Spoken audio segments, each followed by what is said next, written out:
Hi hello friends welcome back to our channel Priyanka tech news.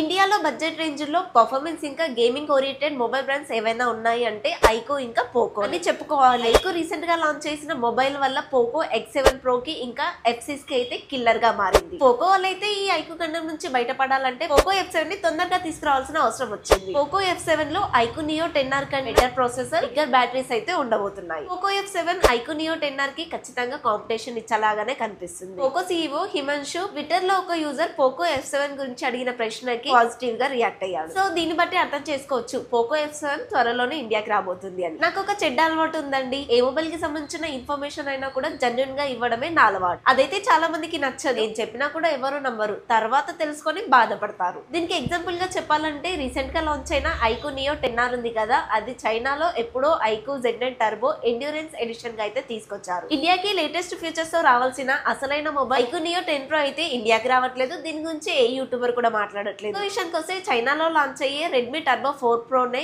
ఇండియాకి వచ్చేసరికి Poco F7 గా అయితే తీసుకొస్తున్నారు. నేను ఎందుకు చైనాలో లాంచ్ అయ్యే మొబైల్స్ తో కంపేర్ చేస్తానంటే, చైనాలో మొబైల్ ప్రైసెస్ తక్కువ ఉంటాయి, ఇండియాలో టాక్సెస్ ఎక్కువగా ఉంటాయి కాబట్టి ఒక 4 నుంచి 5 వేలు ఎక్కువ పెట్టినా ప్రాబ్లం లేదు. కానీ చైనాలో లాంచ్ అయిన మొబైల్స్ నే ఇండియాకి తీసుకొచ్చేసరికి టూ మచ్ ప్రైసెస్ అయితే పెడుతుంటాయి. నేను ఎప్పుడైనా సరే ఎవరికైనా మొబైల్ సజెస్ట్ చేస్తున్నప్పుడు చైనాకి ఇండియాకి ప్రైస్ కంపేర్ చేసి మాత్రమే చెప్తాను, లేదంటే తక్కువ వచ్చినప్పుడే తీసుకోండి అని చెప్తాను. వేరే యూట్యూబర్స్ అయితే నాలాగా 1 to 1 అయితే చెప్పారు, వీడియోలో ఏదో ప్రమోషన్ కింద చెప్పేస్తారు, వెళ్ళిపోతారు. ఈ మొబైల్ కి సంబంధించిన లీక్ అయిన పూర్తి స్పెసిఫికేషన్ గురించి మాట్లాడుకునే ముందు ఉన్నది ఉన్నట్టుగా చెప్తూ సబ్స్క్రైబర్స్ మంచి కొడుతూ ఉండే నాలాంటి యూట్యూబర్స్ కి సబ్స్క్రైబ్ చేసి సపోర్ట్ చేస్తే బాగుంటుందని ఆశిస్తున్నాను. మనమైతే 10K సబ్స్క్రైబర్స్ దగ్గరలో ఉన్నాము, సో సబ్స్క్రైబ్ చేసుకొని సపోర్ట్ చేయండి. యూట్యూబ్ నుంచి డబ్బులు రాకపోయినా సరే బెట్టింగ్ యాప్స్ కానీ వింజో 1x లాంటి గేమింగ్ యాప్స్ అయితే నేను ఎప్పుడు కూడా ప్రమోట్ చేయలేదు. ఇక ఈ మొబైల్ కి సంబంధించిన లీక్ అయిన స్పెసిఫికేషన్ చూసుకున్నట్లయితే 6.8 inches OLED display, 120Hz refresh rate, HDR10+ కూడా సపోర్ట్ చేస్తుంది. 3200 స్పీక్ బ్రైట్నెస్ కలిగి ఉంటుంది. 1.5K రిజల్యూషన్ తో గొరిల్లా విక్టర్స్ తో గ్లాస్ ప్రొటెక్షన్ తో వస్తుంది.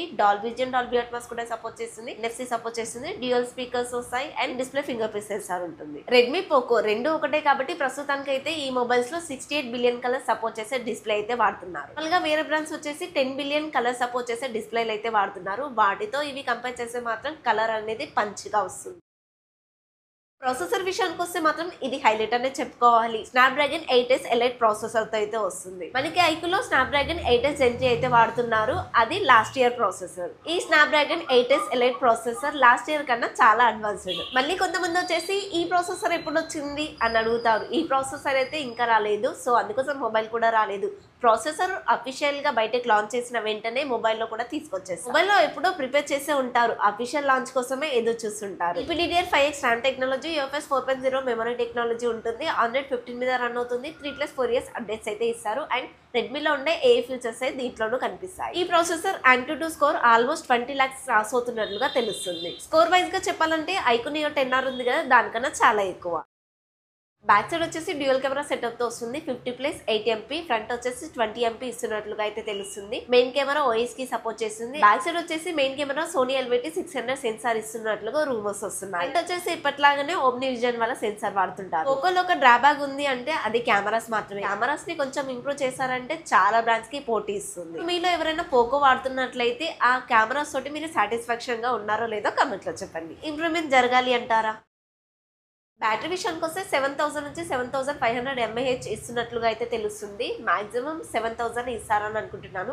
80W ఫాస్ట్ ఛార్జర్ అయితే ఇస్తున్నారు. ఇప్పుడైతే అన్నిట్లోనూ 80W ఫాస్ట్ ఛార్జర్ ఇస్తున్నారు. అలాగే అయితే ప్రాసెసర్ ఇంకా బ్యాటరీ విషయంలో ఐకో నియో 10R కన్నా బెటర్ గానే కనిపిస్తుంది. పోకో X7 Pro లో కూడా IP68 వాటర్ రేటింగ్ తో వచ్చింది కాబట్టి దీంట్లో కూడా IP రేటింగ్ అయితే ఉంటుంది. ఈ మూడు విషయాల్లో మాత్రం ఐకో కన్నా బెటర్ గా కనిపిస్తుంది. ప్రైస్ విషయానికి వస్తే రూమర్స్ ప్రకారంగా 28,000 నుంచి 30,000 మధ్యలో అయితే స్టార్ట్ అవుతున్నట్లుగా తెలుస్తుంది. లాస్ట్ ఇయర్ కూడా అదే ప్రైస్ తీసుకొచ్చారు. తనకైతే పోకో F6 23,000 వరకు వెళ్ళింది. ఆ ప్రైస్ కు అయితే ఆ మొబైల్ మంచి ప్రైస్ అనే చెప్పాలి. ఓకే ఫ్రెండ్స్, ఈ మొబైల్ యొక్క ఓవరాల్ స్పెసిఫికేషన్ చూసిన తర్వాత ఈ మొబైల్ ఐకో నియో 10R కి కాంపిటీషన్ ఇస్తుంది అంటారా? అలాగే ఈ స్పెసిఫికేషన్స్ ఈ మొబైల్ ప్రైస్ 28,000 నుంచి 30,000 మధ్యలో వస్తే ఓకే అంటారా? రిజెక్ట్ చేస్తారా? అలాగే గ్లోబల్ గా పోకో F7 Pro ఇంకా అల్ట్రాలు అయితే లాంచ్ అవుతున్నాయి. ఈ మొబైల్ కి సంబంధించిన స్పెసిఫికేషన్స్ అయితే స్క్రీన్ పైన ఇస్తున్నాను, చూసేయండి. రెండు మొబైల్స్ అయితే ఇండియాకి రావు. నిజానికి ఈ రెండు మొబైల్స్ చైనాలో K80 సిరీస్ లో లాంచ్ లాంచ్ అయిన మొబైల్స్ లే పేరు మార్చి గ్లోబల్ గా అయితే పోకోలో తీసుకొస్తున్నారు. మన పోకో F7 కూడా అంతే, రెడ్మీ టర్బోలో లాంచ్ అయిన మొబైల్ ఇండియాకి పేరు మార్చి తీసుకొస్తున్నారు. ఎందుకు ఈ మాట అన్నాను అంటే పోకో బ్రాండ్ లో మదర్ బోర్డ్ ఇష్యూస్ ఉన్నాయి అని అందరూ అంటారు. అసలు ఫోన్స్ రెడ్మీ వాళ్ళవి, మరి అలాంటప్పుడు ఇష్యూస్ ఎందుకు వస్తాయి? ఎవరో ఏదో చెప్పారని గుడ్డిగా నమ్మకుండా మీ నాలెడ్జ్ ని పెంచుకోండి. అలా నాలెడ్జ్ పెంచుకోవాలి అనుకుంటే మన ఛానల్ ని సబ్స్క్రైబ్ చేసుకోండి. ఈ వీడియోలో ఈ మొబైల్ కి సంబంధించిన కంప్లీట్ ఇన్ఫర్మేషన్ ఇచ్చానని అనుకుంటున్నాను, లీక్ అయిన ఇన్ఫర్మేషన్. ఈ వీడియో కనుక మీకు నచ్చినట్లయితే ప్లీజ్ లైక్ చేయండి, మన ఛానల్ ని సబ్స్క్రైబ్ చేసుకోండి. నెక్స్ట్ వీడియోలో మళ్ళీ కలుద్దాం. అంటే దెన్ బై బై.